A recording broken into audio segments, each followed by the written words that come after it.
Greetings and salutations, Greek students. We continue our study of the Greek language by looking at how to translate these liquid verbs. Remember, liquid verbs are verbs where the stem ends in a lambda, a mu, a nu, or a rho. And that sometimes what happens with those liquid verbs is the other consonants, when they come in contact with that lambda, mu, nu, or rho, they don't like that sigma, or different things happen.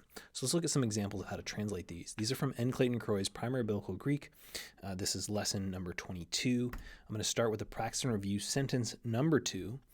We're going to read the sentence aloud in Greek and then break it down into its constituent parts. Ginoskamen hati apathan umetha, al u ginoskamen hapu elusometha, humes gar uk eteresamen tas entolas tutheu. So this is a sentence we have a first clause. So we're going to separate this first clause, ginoskamen hati apathan umetha. So we have this initial we know, ginoskamen, just from our verb ginosko. I know, first person plural, present active indicative. We know. And what is it that we know? That. Now, hati, of course, can be translated because, but when you have verbs of thinking, of seeing, of speaking, things that are going to give you the content of something that you're seeing, thinking, or saying, you're usually going to translate it that. So we know that apathan umetha. This is from apathanesko.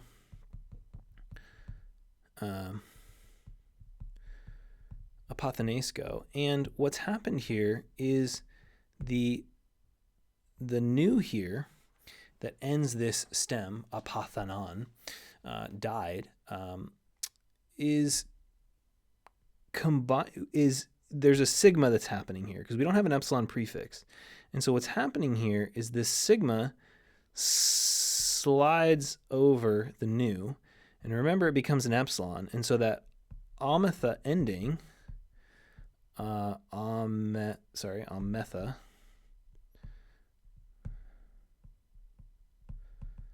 plus the epsilon that's snuck in has become umetha. So we know that we will, future, die. But genuskamen, negation of the present active indicative, but we do not know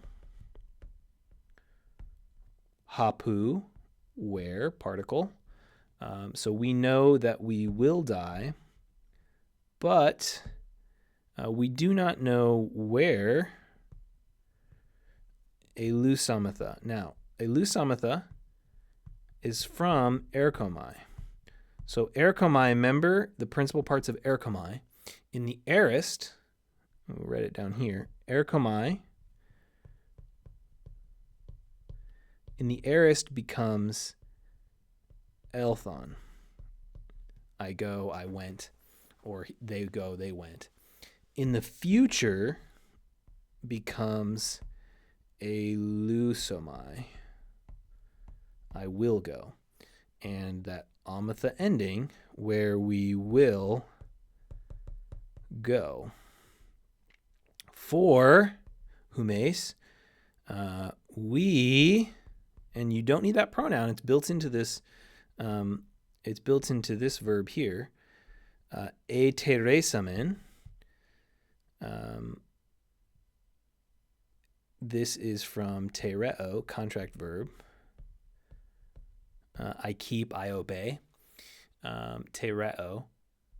So tereo, epsilon prefix, which tells me I'm looking at either an imperfect or an aorist. Because I have this samen ending, I know that's going to be an aorist. Sa, se, samen, sadi, san. So where we will go, for we did not, and I'm saying did not because it's simple past, snapshot action. For we did not keep, or we kept not, we did not keep tas and tolos, the commandments, plural, to theou, of God. So if we're going to put this together, we know that we will die, but we do not know where we will go, for we kept not God's commandments. So this is not good news. So you can see this is a clear case where these examples are trying to work into those futures. Apothoneumatha, which would be easy to miss because you just have the u diphthong as the indicator that this apothenesco has become a future, along with the very weird second future, elusomatha, from erchomai, and the aorist with these contract verbs where, remember, when you have an epsilon ending like poieo with an aorist or future, you're going to see that epsilon lengthen to an eta as a sort of indicator of that something has happened here. All right, let's look at another example. This is sentence number 8. Menumen en te aletheia hatheos gar apostelin ton hagion prophetein autou ap angel anta tauta. That should have appeared at the end of it. So let's break it up into its constituent parts. Menumen en te aletheia. Menumen. This is from the verb meno, I remain. So this is the verb you see in John 15. Remain in me as I remain in you. Remain in the vine and the branches passage of John 15. Remain. We remain. But notice you have this umen. So why do you have this? Because meno, the new, when that sigma comes in contact with the new, it's going to drop out and you're going to get an epsilon combining with the amen,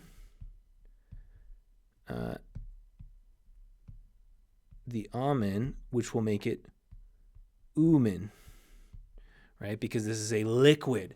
That new is frictionless. It doesn't like no, we don't like that in Greek.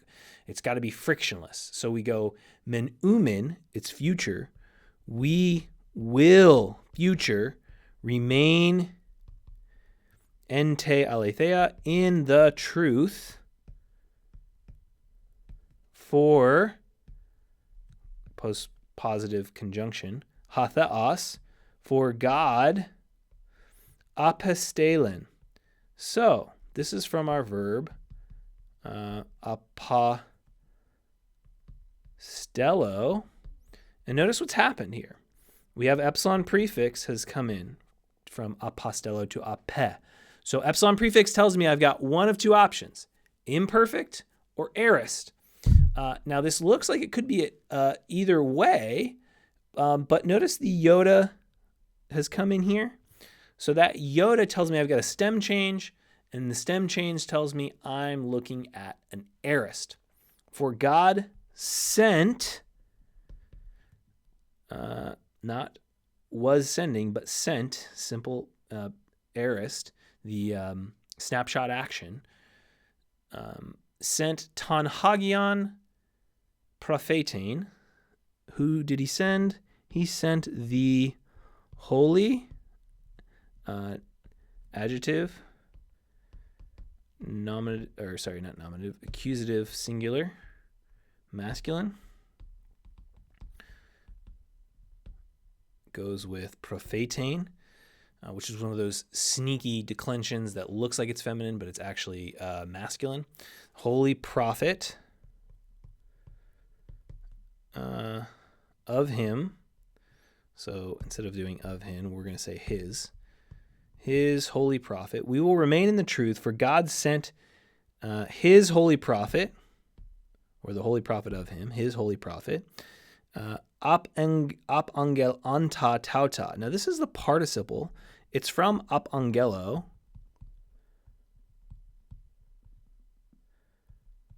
And what's happened is we have this anta ending, which is the masculine, singular, accusative,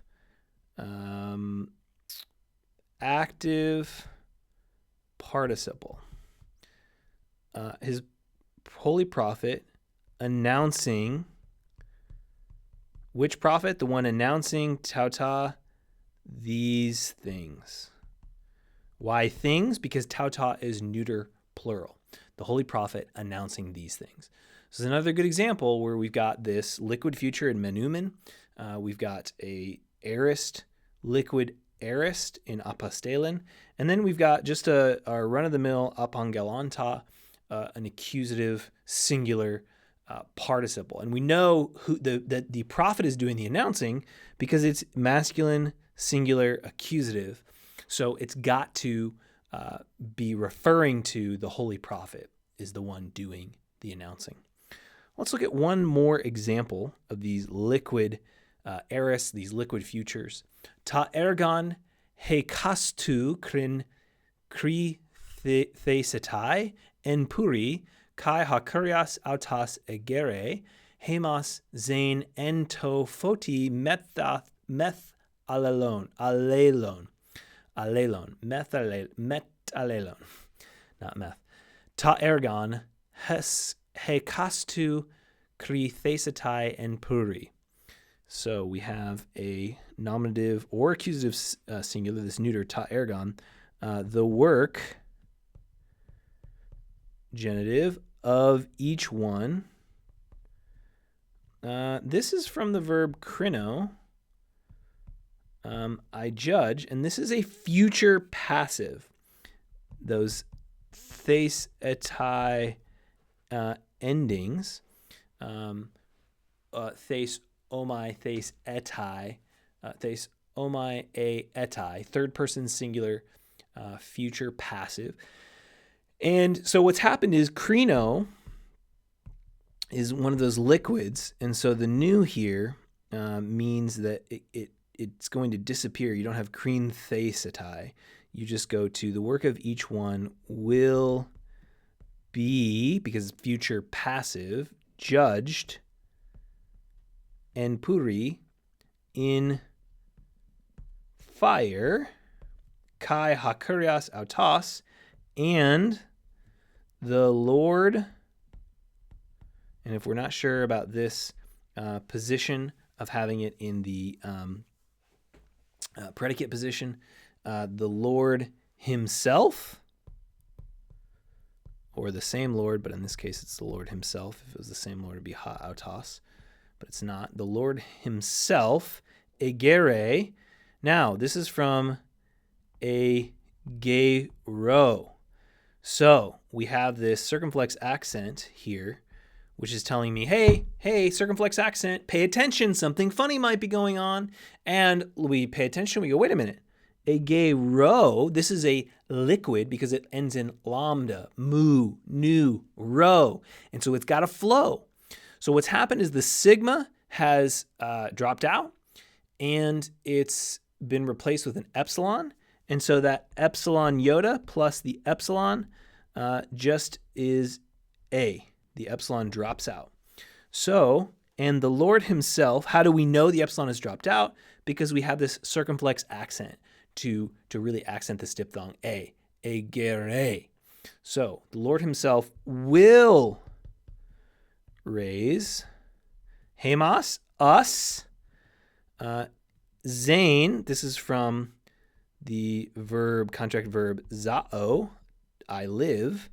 And so what's happened is the epsilon iota nu and the alpha combine to ain with a circumflex to tell you. Will raise us to live entofoti in the light, met alaleon, with one another. So we put it all together. The work of each will be judged in fire or maybe by fire. It could be a preposition meaning like the means by which it will be judged. And the Lord himself will raise us to live in the light with one another. Oh, that's nice. Or maybe not if your work is not good. Maybe it won't be so good. So this has been some examples of how to translate these contract and liquid verbs. Remember, those liquid verbs are verbs that end in lambda, mu, nu, and ro. And you're going to mostly see that something is going on. There's not a strict pattern, but pay attention to those circumflex accents because those are a good clue to going, oh, hey, Maybe something has happened here. And then all the other clues that you normally use to translate verbs. Do we see epsilon prefixes telling us that we're in the aorist or the imperfect? Do we see other indicators that tell us we might be looking at a future or a future passive, something like that? So this is a great way, a great time for us to be reviewing the indicative verb endings that we've learned throughout this course to kind of culminate and then think about how do those suffixes, those verb endings that we've been learning, interact with these verb stems that end in vowels, in contract verbs, or in liquid verbs that end in lambda, mu, nu, or rho.